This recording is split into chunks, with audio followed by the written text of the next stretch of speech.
What's going on, everybody? How you doing? I got some things to talk about before we get going on this video. So first off, thank you for tuning in. I hope you're enjoying all my videos. But secondly, we cleaned and organized my showroom. I got a whole bunch of vibrant stuff, some 411 stuff. Remflex gaskets, really like their gaskets. Their stuff's awesome. Got some boiler mufflers over there. I've got a ton of stuff. This is just one certain section. There's a bunch of weld-in bungs up here. Got a nice little waiting area with some shirts. I've got some more shirts coming from Image Print House with new logo on it. I'll post a picture now. They're going to be really nice. Really excited about those. Please go to my shop, luciermotorworks.com, and place an order. Little wheel display rack with some welds and forged stars. Then I've got my AN fitting selection over here. I'm definitely working on filling some more areas, but this is all -4 stuff. Even though the sign says -12, I gotta have Gavin make me a new one. This is all -6. There's power steering fittings up here on the wall. That's all my hoses. This is -8 stuff. Got a good selection of that. And then move over to the back. Here's -10 and then -12 down here. And then this is 16 and 20. So I've got some suspension stuff up here on the wall, some heat protection stuff.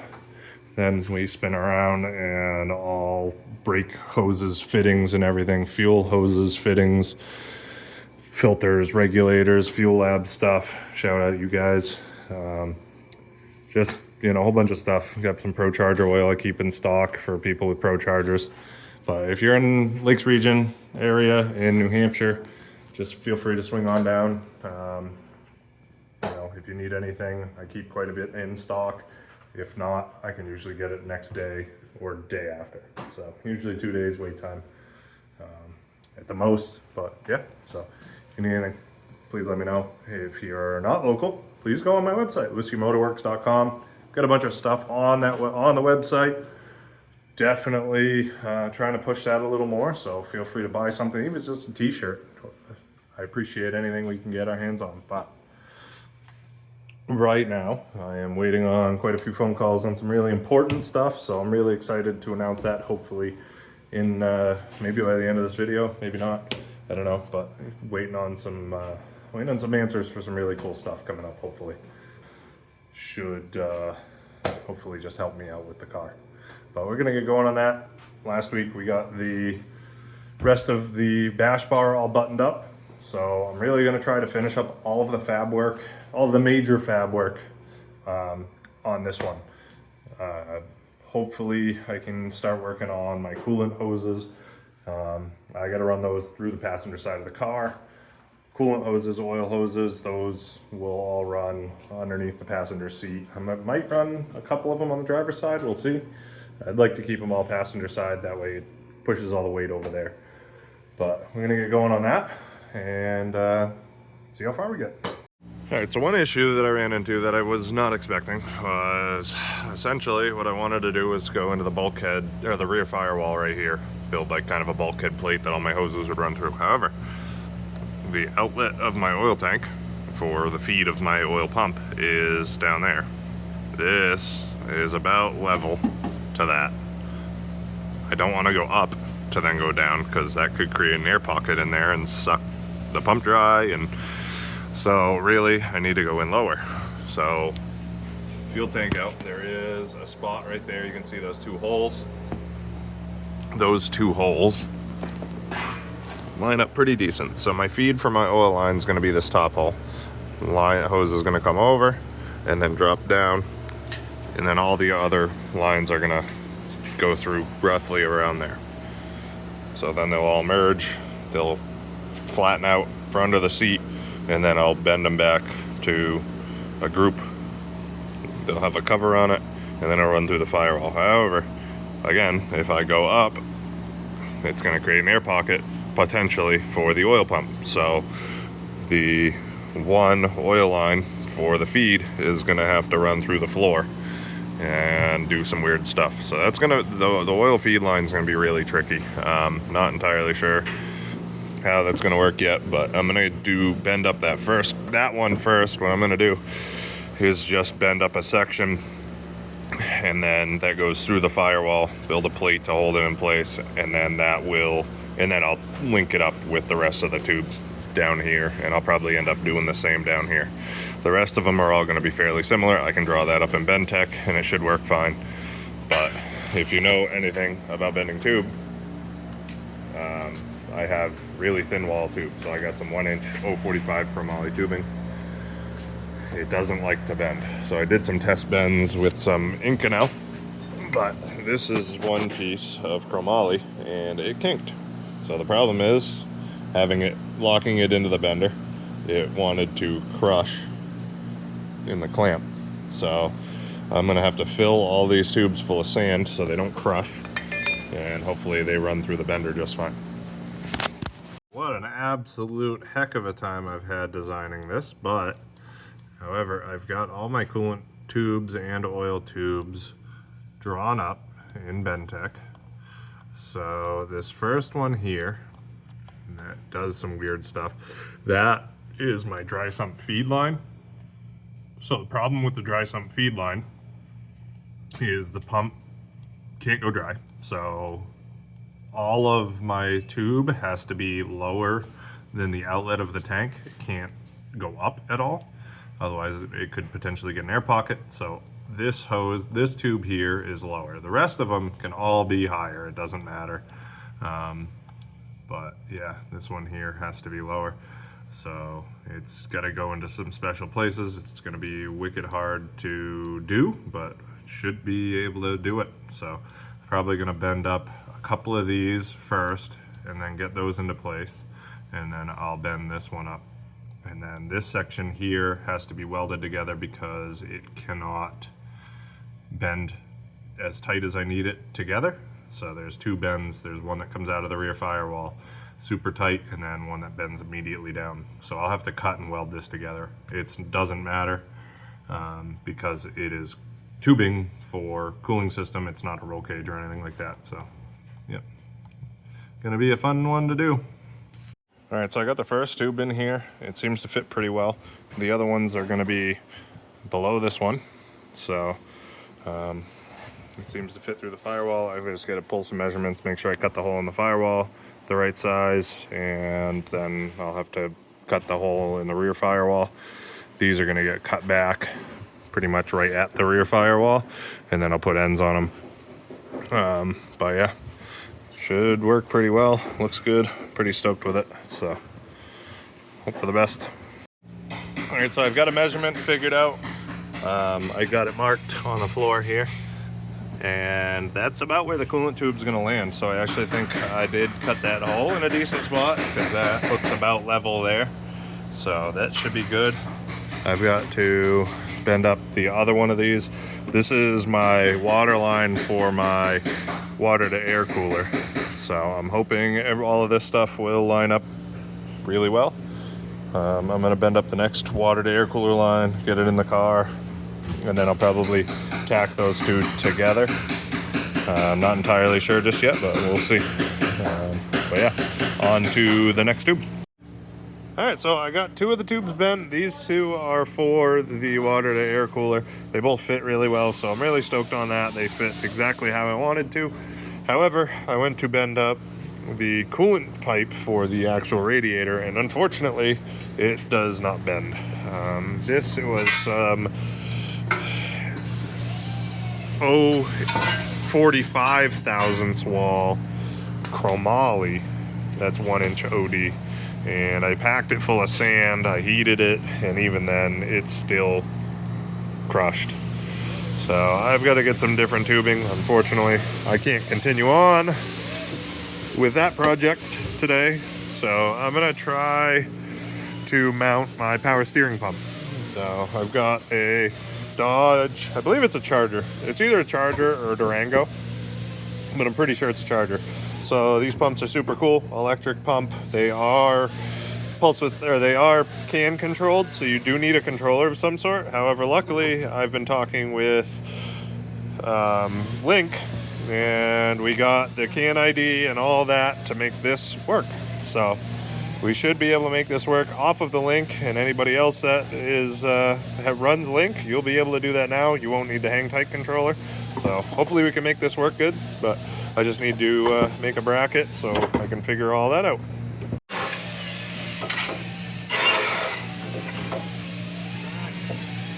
think I got it.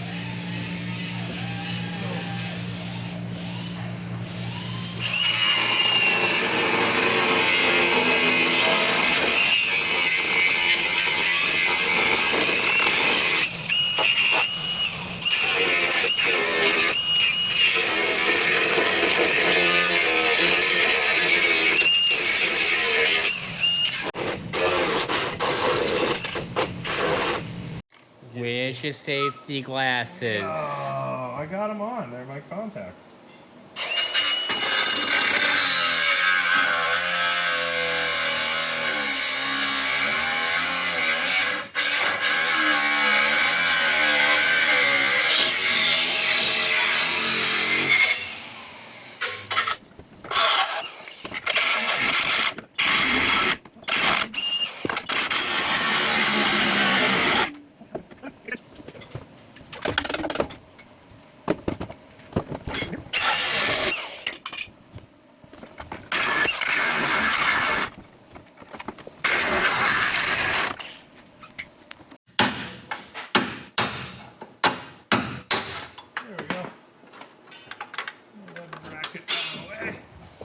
Clean it up, clean that area up, and figure out a way to mount that power steering pump.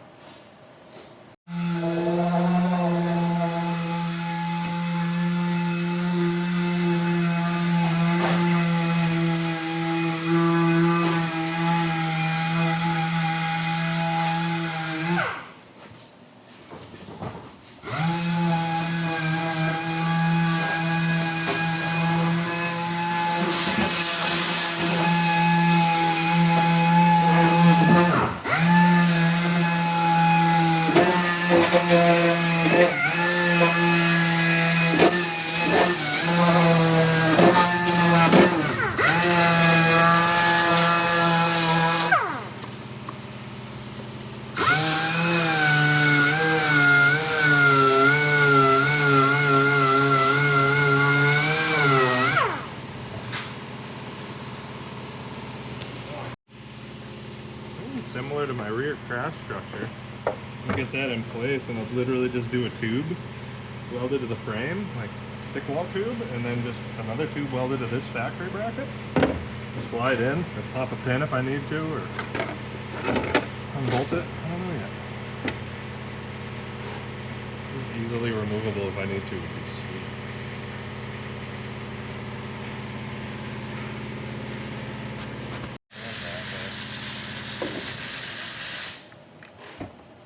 Sounds great, Matt. Almost like you know what you're doing. Is it pretty? Can you tell a weld is good by the sound? Yeah. Oh. Yeah. If it's all like one, listen to it. Hear how it's like the same sound the whole time? It doesn't like change. That means he's got the wire speed dialed. He's holding the torch in a good spot. That's kind of what he does, so I'd hope that he knows what he's doing. He'd get her done, huh? He does, yeah. Let's tune in on him, see what's going on.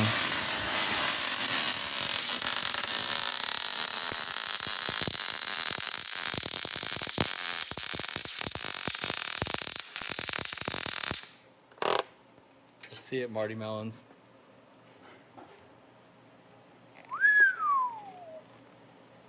Know what he's doing, Paul? I don't know what the f he's doing. Ow, ow, ow, ow. Give me my finger back. I'm unsatisfied. You're unsatisfied? Just like your old lady? Oh, wait, what? Did you get that on video? Oh, that's good. Nice pipe. Poor Zoe, she didn't even do anything, she's getting attacked. Catching strays from 100 miles away. You're probably gonna watch this and be like, oh, it's true though. Oh, man. Someone clip that. Sorry, Zoe. That concludes this episode.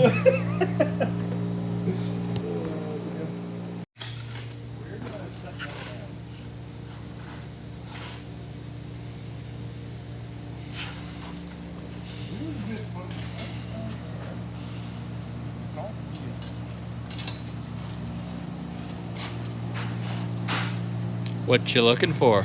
My aerosol. My baseball. Have you seen my baseball? Have you seen it? I don't want that one. That one's... I think I'm going to use this one because I can't find my other airsoft. I need to clean. This place is a No swearing on the video. I know. We're going to cut this inner fender a little bit because I don't like it.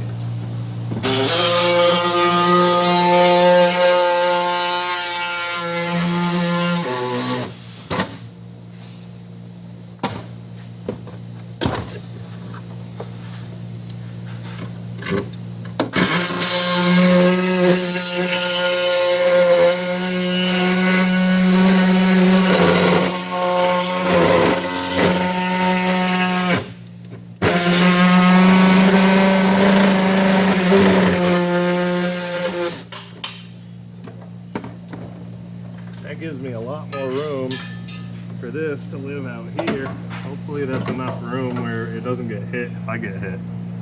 That's my only concern. I can't see what you're seeing. You can't see what I'm seeing? There it is. So if we put this here, I'm hoping that if somebody runs into me, which is very possible, that this doesn't get smashed. That would not be good. Yeah. That would be bad. I don't know who would do such a thing, but it'd be really mean. You'll probably be alright as long as you don't drive with Paul. What? With Paul. Me? Drive with Paul. Me? Yeah, you. Oh, yeah, you haven't hit me yet. I haven't hit anyone yet. No, nobody's hit me. No, I hit no, never mind. I hit Mike. Yeah. I hit Mike. That was I think Matt's fault. Mike hit Matt. Mike hit you, didn't he? No, I slid into Mike. You slid into Mike, yeah. It's my That's fault. right, yeah. Sorry, Mike. It was his fault, though. Oh, he's no longer good. No, that was horrible. That sounded awful. Yeah, no. Absolutely atrocious. Can you believe he's a professional welder? Yeah. He welds bridges even. Like, I know. scary. That's scary. I wouldn't drive over his bridge. No. I wouldn't go under it either. People with tattoos. Absolute degenerates. It's the neck tat. Yeah. This video's done. Nope, that's not gonna work. Never mind. Too thin. People might like that, right? You think? I don't know. I do that a lot. I talk to myself all the time. It's really bad because I get antsy. So I can't keep up with your ADD brain, so what are you doing now? I now am trying to make a mount for that still. Okay. I think this is going to work, but I'm really not sure. So I'm just going to cut a small piece of this DOM tube. Don't measure it, just cut it. Yeah, no, we're just cutting it, yeah. And then we're going to grind a bevel into it with the grinder, so it's the perfect angle. Yeah, and then we're gonna do stuff and things. Yeah. Go ahead. Oh.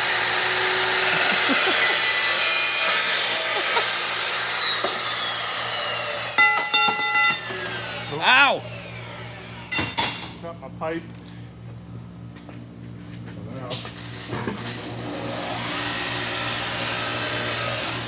Look, I'm going back and forth with it. So what we're gonna do is I gotta get this flat, and that's probably gonna get welded, something like that. Good thing I'm blocking all the light. Yeah, you're doing a great job over there. I should put a light under here. You should, yeah, that'd be pretty nice. fancy. So yeah, if we do something like that, Yeah. as long as the lids, the cover is sitting flat against the bench, and I put that straight up, whether that be over here or over here. Yeah. I think honestly right there is kind of where it needs to be, because if I get this on the wait a second, where does that want to live?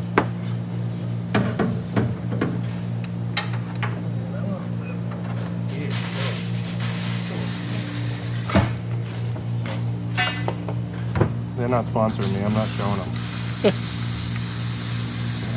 They ought to be pretty nice.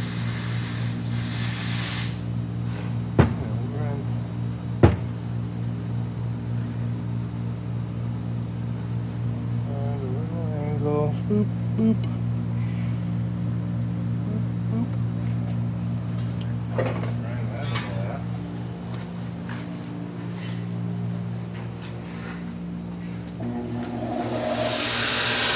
Perfect.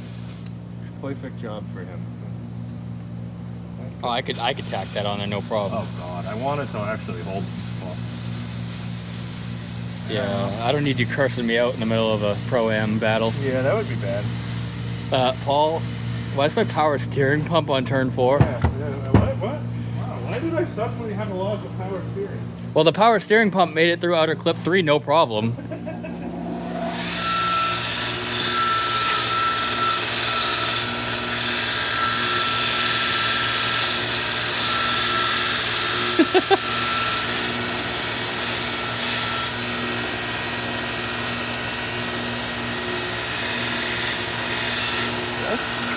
Belt needs to get changed. This very little gap, so I'm okay with it. I'm okay with it as long as Matt's okay with it. 'Cause he's over there welding, so he's gonna be the one to do it.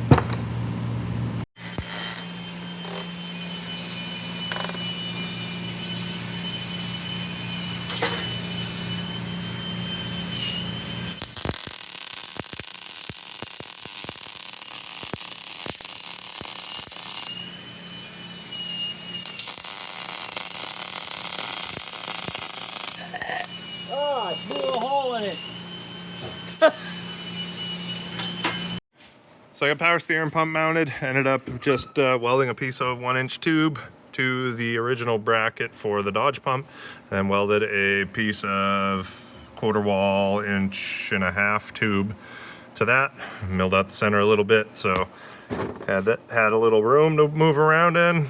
Just a through bolt, pinch bolt, and yeah, it's just moving around in the rubber bushings. So that's mounted now. It's got good access to the feed hose. The return hose is going to come out and make a loop, but that'll work fine.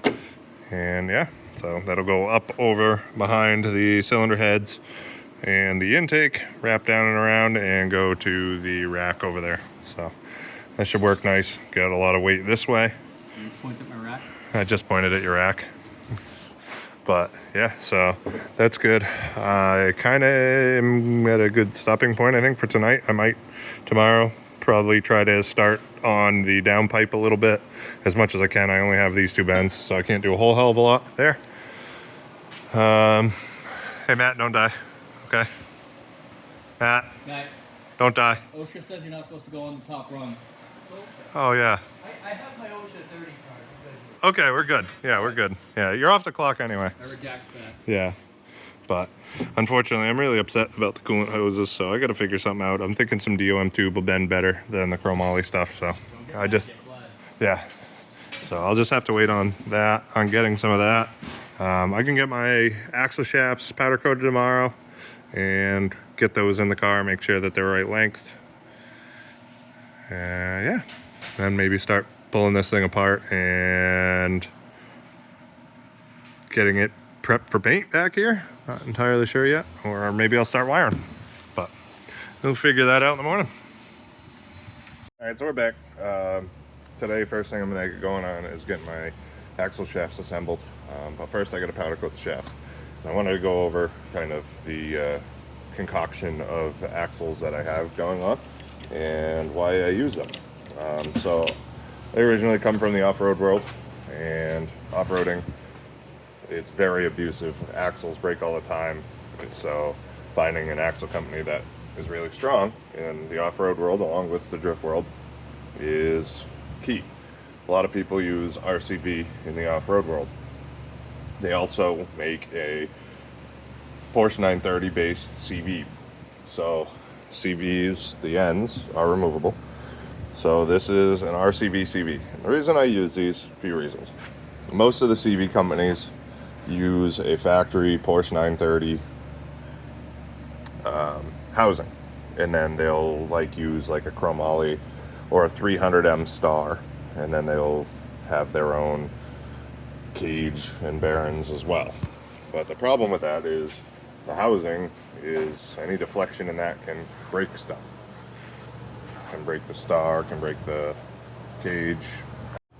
So on top of RCV making their own outer housings, the really big benefit to them is they put a lifetime warranty on the CV. So if you break it, you send them one, they send you another back. So I was talking to them a couple of years ago when I was building the Caddy, and you know, I was like, hey, you know, this is what I'm doing. What do you think I need? Do you think I need your 300M axles, or do you think the chromoly would work fine?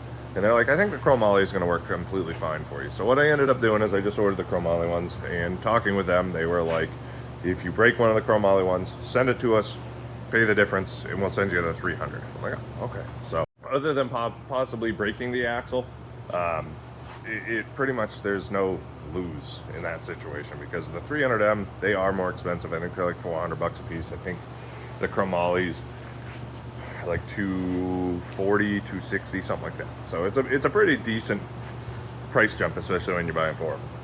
So the cool thing also about them is they make them in a 30 spline. So factory Porsche 930 stuff's all 28. These are a 30 spline. So obviously more splines, bigger diameter, stronger. So finding axles was the next tough thing I had to do. I ended up finding a company called Dutchman Axle, and they make their own. They have chromoly shafts, or they have their high tough axles. Their high tough axles are their own blend of metals that they claim are almost as strong, if not as strong, as 300M. 300M is a super strong metal. All the big manufacturers use it. Is it necessary for what I'm doing? I don't know. But regardless, it's fairly cheap, $600 for the pair of axles. So, and then all of this is just old Porsche 930 boots and stuff like that. You can buy a set of like old 7 Series Beamer axles or 5 Series Beamer axles for like $50 on eBay, and then just rob the dust shields, the boots, all of that off of it. So it saves you a little bit of money there. But yeah, I mean, it's really cool. So I'm going to sandblast these axle shafts, get them powder coated, because you're going to see the ones that were in the Caddy, they are pretty rusty. So I don't like that. I want this car to look nice. So we're going to sandblast these axles, get them painted or powder coated, and we'll assemble them later today. Yep. 2, 1. Almost landed in the dumpster. I've been bouncing around a ton. I ended up getting a coat of PVA down on this. I've got my dash bar on the rear crash bar all bent up there on that. I just need to weld it, but Matt's using the welder, welding his cage in. What else have I gotten done? Axle, I got both axles powder coated. Gavin's upstairs grabbing the other one now, but that is one of the axles, so I'm gonna start assembling those now while that coat of PVA is drying. And yeah, just plugging along on random stuff for now. All right, so I got the axles all assembled. Got the shafts all powder coated and stuff. The ends still look like hell, but I'll just brake clean those real quick and just squirt some paint on them before I put them in. That won't take too long, but I think I'm gonna move on. I've got another coat of PVA on that. I think I'm gonna move on to making a bunch of noise, but I think I'm gonna mount my fire suppression tank now. That's gonna go right in there. So that'll sit on the floor here, mount bolts over there. So I think that's my next project. All right, so I got my fire suppression tank mounted. So it's up off the floor a little bit, mounted pretty securely. There's 2 6mm riv nuts up there, 2 6mm riv nuts down there on the brackets that come with the Lifeline kit. So all we gotta do is plumb it now. But yeah, we're pretty decent progress this weekend. But it's gonna do it for this one, guys. Appreciate you tuning in. Please like, comment, subscribe, and I'll catch you on the next one. Peace.